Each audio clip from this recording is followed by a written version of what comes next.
തൃശ്ശൂരിലെ അടാട്ട് പഞ്ചായത്ത് സംസ്ഥാന തലത്തിൽ ശ്രദ്ധ നേടിയത് മുൻ MLA മത്സരത്തിനിറങ്ങി എന്ന നിലയിലായിരുന്നു. അനിലക്കരെ ഉൾപ്പെടെയുള്ള UDF-ന്റെ നേതൃത്വത്തിലുള്ള ഭരണസമിതി അവിടെ വരുന്നു എന്നതാണ് മനസ്സിലാകുന്നത്. MS ലിഷോയുണ്ട്. ലിഷോ, ഈ അടാട്ടിലെ ഇപ്പോഴത്തെ ഒരു സാഹചര്യം എന്താണ്? അവിടെ പ്രസിഡന്റ് തെരഞ്ഞെടുപ്പ് പൂർത്തിയായോ?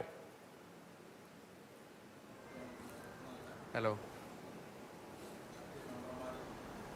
ലിഷോയ്, അടാട്ട് പഞ്ചായത്തിൽ വീണ്ടും അനിലക്കരെ ഇപ്പോൾ പഞ്ചായത്ത് പ്രസിഡന്റ് ആയി തിരഞ്ഞെടുക്കപ്പെട്ടിരിക്കുകയാണ്. അതായത് നേരത്തെ മുൻപ് അദ്ദേഹത്തിൻ്റെ രാഷ്ട്രീയ ജീവിതം തുടങ്ങിയ സമയത്ത് അടാട്ട് പഞ്ചായത്തിൽ നിന്നായിരുന്നു രാഷ്ട്രീയ ജീവിതം തുടങ്ങിയത്, അതായത് തെരഞ്ഞെടുപ്പ് രാഷ്ട്രീയ ജീവിതം തുടങ്ങിയത്. ആ സമയത്ത് മുൻപ് അടാട്ട് പഞ്ചായത്ത് പ്രസിഡന്റ് ആയി തന്നെയാണ് അദ്ദേഹം ആദ്യഘട്ടത്തിൽ ഈ ജനപ്രതിനിധി ആയതും. അതിനോടൊപ്പം തന്നെ ആ ഒരു ഇടത്ത് തന്നെ MLA ആയതിനു ശേഷം, ഇവിടെ നിന്നാണ് പിന്നീട് അടാട്ട് പഞ്ചായത്ത് പ്രസിഡന്റ് ആയതിനു ശേഷം പിന്നീട് ഇവിടുത്തെ ഒരു പ്രവർത്തന മികവ് കൊണ്ടാണ് ഈ വടക്കാഞ്ചേരി നിയമസഭാ സീറ്റിലേക്ക് മത്സരിക്കുകയും അവിടെ വിജയിക്കുകയും ഒക്കെ തന്നെ ചെയ്തത്. അതിനുശേഷം വീണ്ടും ഇപ്പോൾ അനിലക്കരെ അടാട്ട് പഞ്ചായത്ത് LDF-ൻ്റെ കയ്യിലായിരുന്നു ഭരണം ഉണ്ടായിരുന്നത്. ആ ഭരണം പിടിച്ചെടുക്കുന്നതിൻ്റെ ഭാഗമായി UDF നടത്തിയ ഒരു സർജിക്കൽ സ്ട്രൈക്ക് എന്ന് വേണമെങ്കിൽ പറയാം. അതായത് അത്തരത്തിൽ എങ്ങനെയും ഭരണം പിടിച്ചെടുക്കുക എന്നുള്ള ഒരു നിലപാടിൻ്റെ ഭാഗമായി അനിലക്കരയെ ദൗത്യം ഏൽപ്പിക്കുകയായിരുന്നു.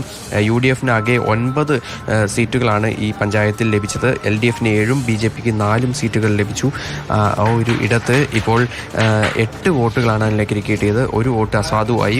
LDF അംഗത്തിന് 7 വോട്ടും BJP വോട്ടെടുപ്പിൽ നിന്ന് വിട്ടുനിൽക്കുകയും ചെയ്തു. എന്തായാലും അനിലക്കരെ ഒരു ഇടവേളയ്ക്ക് ശേഷം വീണ്ടും അടാട്ട് പഞ്ചായത്തിൻ്റെ പ്രസിഡന്റായി സത്യപ്രതിജ്ഞ ചെയ്തു.